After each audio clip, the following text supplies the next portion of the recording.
Dans la classe, une des classes les plus compétitives du tournoi, Tep a gagné son combat hier, décision majoritaire 4-1. Lui qui vient du club de boxe de Laval. Et dans le cas de Faraz Sheikh du club DeWitt Boxing Ontario, a fait un combat d'enfer, réussi à aller chercher une victoire par décision partagée hier, 3-2. Donc quand je parle d'une classe qui était compétitive, sincèrement, la médaille d'or n'est pas encore donnée.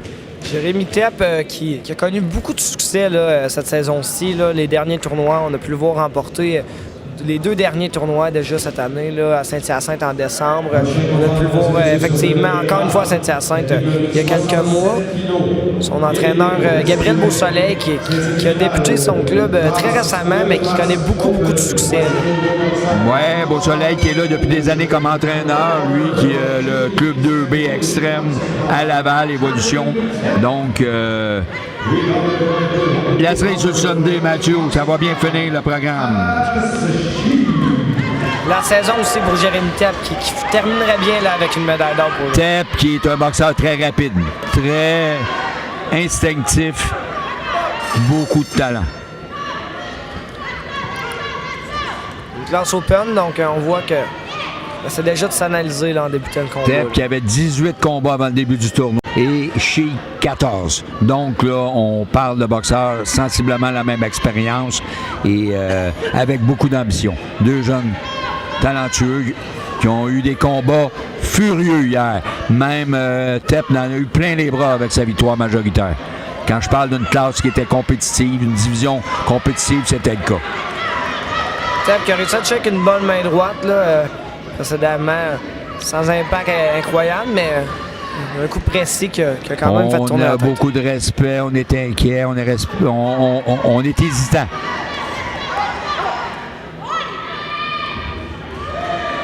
Il semble quand même être touché des 2 côtés. Là. On est conscient qu'on est embarqué dans un combat là, ça sera pas de la tarte, ça là. Tep qui s'est porté en attaque, mais tout de suite le retrait de Sheikh l'a mis en sécurité. Tep qui pousse beaucoup ses attaques avec ses jambes, là, se propulse. Ça a bien fonctionné là, avec un beau crochet de la droite au menton. Tep, oui, effectivement, qui a placé un bon coup. Et ça, dans 2 boxeurs aussi mobiles que ça peut faire la différence. Là. Il n'y aura pas énormément de coups qui vont se placer sur la cible et les 2 commencent à avoir, avec leur expérience de bonne défensive. Tep qui pousse beaucoup ses attaques, qui se propulse vers l'avant, mais je sais que manque de vitesse là, pour réussir à toucher en contre-attaque lorsque Tep fait son attaque un peu Tep sautée. qui a l'air à vouloir bien s'installer, a pris le centre du ring.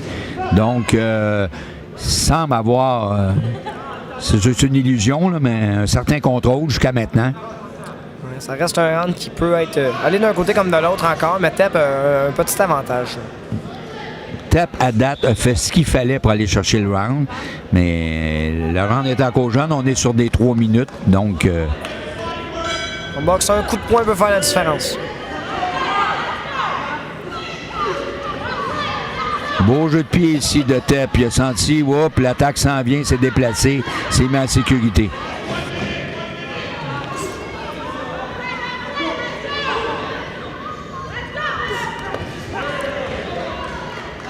Sheikh qui a réussi à placer son crochet dans cet échange.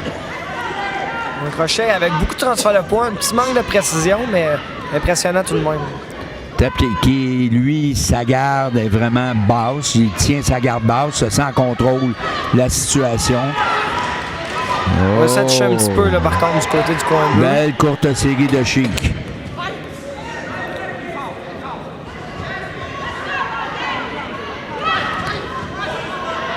Sheikh souhaite tendre des pièges là, avec ses déplacements. Tep qui ment pas. On a parlé d'un combat compétitif, on a eu un round compétitif, donc on est bien assis ici, Mathieu. J'aime bien mieux être commentateur que juge dans le moment. Peut-être un petit avantage pour Tep là, sur ma carte de pointage. On le souhaite fortement.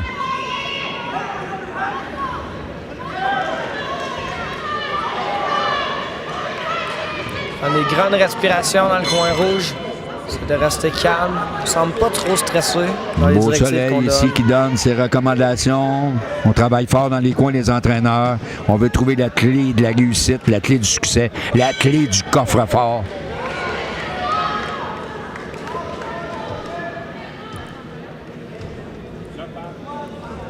On a beaucoup d'eau sur notre boxeur là, dans le coin rouge. Essayer de rafraîchir. Là.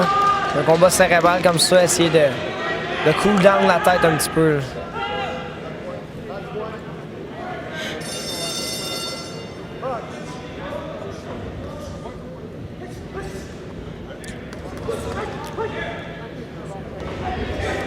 Oh, beaucoup plus d'activité dans le cas de Sheik qu'au premier round. Là. On lui a sûrement dit, là, c'est trop serré, ça, là.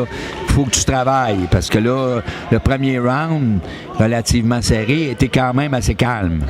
Son entraîneur a peut-être vu la même chose que moi, Bernard. Souhaiterait... ne veut pas échapper le deuxième round.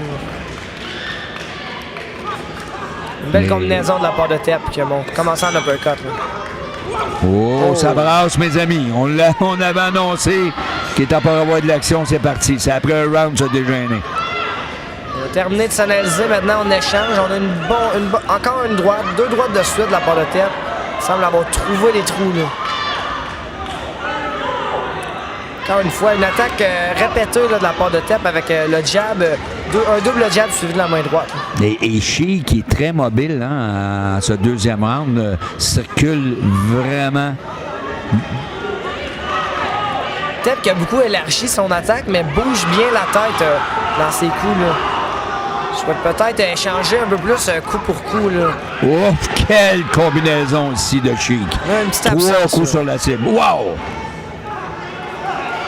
Tep qui a perdu sa concentration là, pendant un moment. Ses mains sont basses, hein? Puis quand il reste statique, mais là, il est une cible facile. Sheik. Encore là, 1-2 sur la cible de Sheik. Sheik commence à Faut trouver que la cible. Tep réagisse rapidement, là. Ils échangent coup pour coup. Là, on trouve la cible des deux côtés. Contrairement au premier round où on ne la trouvait pas des deux côtés. Faut que Tep revienne et qu'il se mette au travail. 2 bonnes mains droites de la part de Tep qui touche seulement.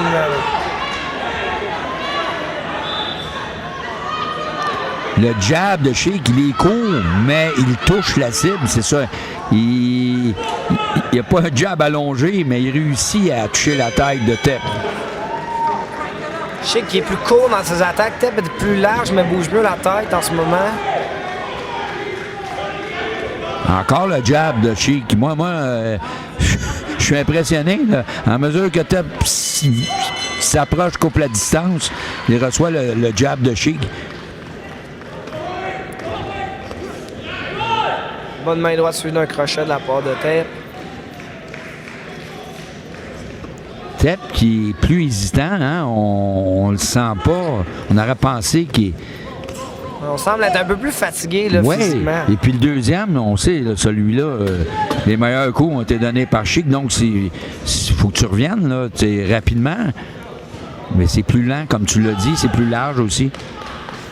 On travaille vraiment différemment. On a un changement de stratégie. Là. Oh, tabarnouche. On Oh, retire perte un de point. points, ça va faire mal. Tep vient de perdre un point pour tête basse. Bernard, j'allais être en désaccord avec toi sur la décision du round. Je l'aurais donné à Tep, mais avec le point déduit, là, par contre, sur ma carte à moi, on tomberait sur un 9-9 dans ce round-ci. Là. Donc, un round d'avance. pour Là, Tep. là, tout est jouable pour le troisième round. On va terminer le tournoi là-dessus.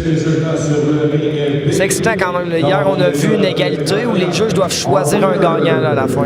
On va peut-être revoir la même situation.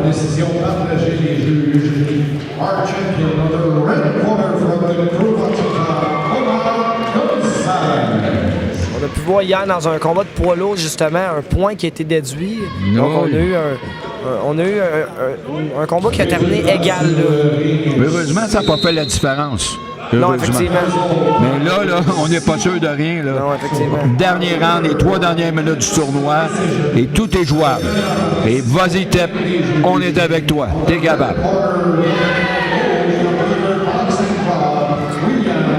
Tep qui continue à travailler en crochet en début de round. Oh. Bonne main arrière de Tep. Ça paraît bien. Là. Pour débuter le round, tout va bien. Tep qui semble avoir bien récupéré l'entre les rounds. Il est plus vigoureux dans ce troisième round. Et Sheik revient tout le temps avec son petit jab. Et Sheik avec une belle combinaison. Là. Il demande par contre de ne pas frapper avec l'intérieur de la main. Oh, crochet de Sheik. Oh, oh. Tout est jouable. Tout est jouable. Chaque coup de poing sur la cible peut faire la différence. Il y a beaucoup d'échanges coup pour coup, là, Bernard. La défensive a un peu pris le bord là, les dernières minutes. Et Tep est chez lui, là. On est ici à Québec. Il est au Québec. Il doit vraiment finir en force. Sheik a essayé le coup de circuit plutôt, mais là, on touche bien du côté de Tep. Il doit finir en force, n'a pas laissé de doute. Parce que là, des doutes, il y en a.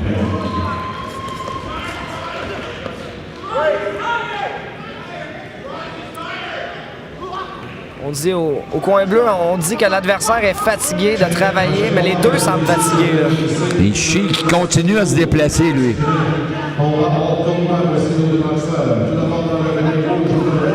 Se donne des angles. Et son jab qui revient continuellement dans la face à Tep. Sa main droite est basse. Ne peut pas bloquer le jab.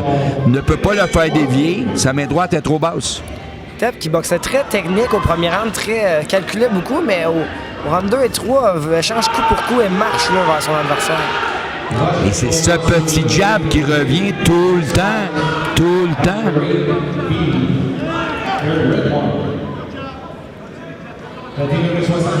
Un excellent troisième round qu'on a.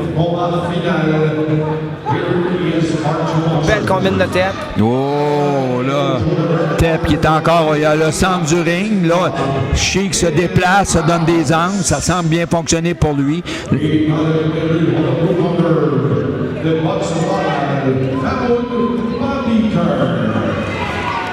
Encore là, combinaison ici de Sheik. Et là, Tep là, doit vraiment là, finir en force. Belle contre-attaque de la part de Sheik, là. Sheik continue à bouger, puis ça crée des problèmes à Tep. Belle combinaison, par contre, de sa part, crochet-crochet. Fin de round qui pourrait être décisive. Round serré, combat serré. Oh, que ça sera pas évident. Un excellent combat pour terminer la soirée. Là, très beau combat pour terminer ce tournoi. Et on a été vraiment chanceux, Mathieu, de vivre ça. Et là, maintenant, on va souhaiter que, bien entendu, le boxeur du Québec remporte la victoire. Mais là, comme j'ai dit, là, c'est un peu serré. Là. C'est un peu serré. On n'est pas sûr de rien. Là. Un combat très serré, surtout avec le point déduit là, qui pourrait faire la différence. C'est ça, on ne gagera pas notre maison là-dessus. Là. Je vais quand même m'avancer. Bernard, et j'irai de mon côté avec une décision pour Tep là, que j'ai cru voir terminer la plupart des échanges, mais un combat qui pourrait aller d'un côté comme de l'autre, on ne serait pas choqué dans tous les cas. Mesdames et messieurs, voici le résultat officiel sur le ring A. Here is my final principle of the ring A. Donc, notre gagnant au winner by décision majoritaire, by majority decision, on the red corner dans le coin rouge, from 2D Evolution, Jeremy Tep. Je n'ai pas entendu la décision ici. Une décision majoritaire pour le boxeur du Québec, Jérémy Tep. Bravo, bravo, bravo. Toute une performance, un beau tournoi. Et bravo à son adversaire. Et Mathieu, ça m'a fait extrêmement plaisir de travailler avec toi. On va sûrement avoir l'occasion encore. On vous remercie d'avoir été à l'écoute. On a vraiment apprécié d'être ici au PEPS de Laval et on souhaite revenir pour les prochaines années. Pour développer, bien entendu, la boxe québécoise et la boxe canadienne pour éventuellement retourner sur le podium aux Jeux olympiques. Pourquoi pas? À la prochaine, Mathieu. À la prochaine. Merci de votre présence, tout le monde.